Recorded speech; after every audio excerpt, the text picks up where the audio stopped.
పొరపాటును కూడా lemon water తాగకండి. ఎందుకంటే లెమన్ వాటర్ ఆరోగ్యానికి చాలా మేలు చేస్తుంది. దాని ఆరోగ్య ప్రయోజనాల కారణంగా మనలో చాలా మంది ఉదయం నిద్ర లేవగానే ఒక గ్లాస్ లెమన్ వాటర్ తాగడం అలవాటుగా చేసుకున్నారు. ఇది శరీరంలోని డీటాక్సిఫై పనిచేసి బరువు తగ్గడంలో సహాయపడుతుంది. నిమ్మకాయ నీటిలో విటమిన్ సి పుష్కలంగా ఉంటుంది. ఇది రోగనిరోధక శక్తిని పెంచడంలో సహాయపడుతుంది. ఇది అనేక వ్యాధుల నుంచి మిమ్మల్ని రక్షిస్తుంది. అయితే నిమ్మరసం తాగడం వల్ల కొంతమందికి హాని కలుగుతుందని మీకు తెలుసా?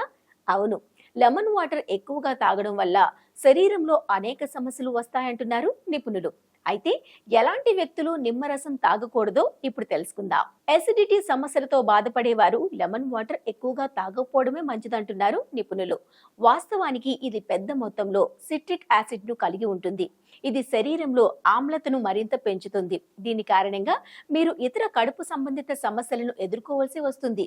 అలాగే దంత సమస్యలు ఉన్నవారు కూడా లెమన్ వాటర్ తాగడం మానుకోవాలి. నిమ్మకాయల్లో ఉండే యాసిడ్ పంటి ఎనామిల్ ను దెబ్బతీస్తుంది. ఇది దంతాలలో సున్నితత్వ సమస్యలను కలిగిస్తుంది. మీకు దంత సమస్యలు ఉంటే దానిని తీసుకునే ముందు దంత వైద్యుని సంప్రదించడం మంచిది. అలాగే ఎముకలకు సంబంధించిన సమస్యలతో బాధపడేవారు కూడా నిమ్మరసం తాగకూడదు. నిమ్మరసం ఎక్కువగా తాగడం వల్ల ఎముకలు దెబ్బతింటాయి. ఇందులోని యాసిడ్ కారణంగా ఎముకలలో కాల్షియం తీవ్రమైన కోతను అనుభవిస్తుంది. ఇది మూత్రం ద్వారా విసర్జించబడుతుంది. దీని కారణంగా ఎముకలు బలహీనపడడం ప్రారంభిస్తాయి.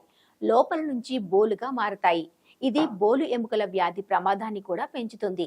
కిడ్నీ వ్యాధితో బాధపడేవారు కూడా నిమ్మరసం తాగకూడదు. ఇది మూత్రపిండాలపై అదనపు ఒత్తిడిని కలిగిస్తుంది. అనేక ఆరోగ్య సమస్యలను కలిగిస్తుంది. దీర్ఘకాలిక మూత్రపిండ వ్యాధితో బాధపడేవారు దీనిని పొరపాటును కూడా తీసుకోకూడదు. హార్ట్ బర్న్ సమస్యతో బాధపడేవారు నిమ్మరసం తాగడం మానుకోవాలి. వాస్తవానికి ఇది పెన్సిన్ అనే ఎంజైమ్ ను సక్రియం చేస్తుంది. అంతేకాకుండా దీన్ని రోజు తీసుకోవడం వల్ల పెప్టిక్ అల్సర్ సమస్య పెరుగుతుంది.